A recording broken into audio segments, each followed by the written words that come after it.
This week we're talking about going green with your home and all that entails. You know, the idea here is to use resources wisely, and one of the resources that's really in short supply these days, water.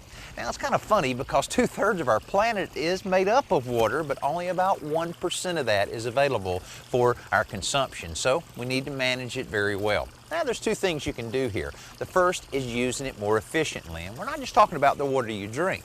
In the U.S., the average family of 4 uses 400 gallons of water a day. That's almost 150,000 gallons a year. So while we were in Chicago, Alan and I checked out the Green Build Expo to ask some experts how homeowners can best save water. It's very easy to save water in the home, and one of the ways that you can do that is just by replacing a toilet. A lot of homes today have 3.5-gallon toilets, and a toilet like this actually consumes 1 gallon. So the savings from that can add up very, very fast. It's very easy to do. One of the things that we want to do when we introduce a high-efficiency product like this is make sure that you're not sacrificing performance. So you're saving water, but you're not sacrificing performance. Frankly, you can put this toilet in and no one would even know that it's saving all that water.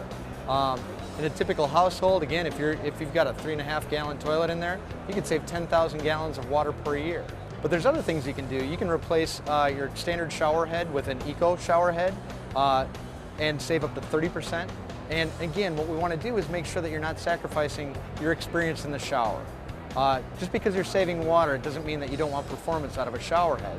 So that's why we introduced an eco shower head that again saves 30% but doesn't sacrifice performance.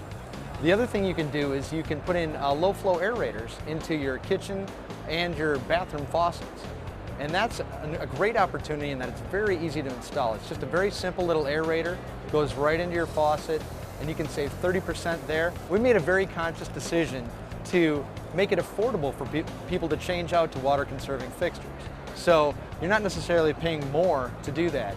And the savings that you recoup from less water, both in your water and your sewer bill, can more than pay for that.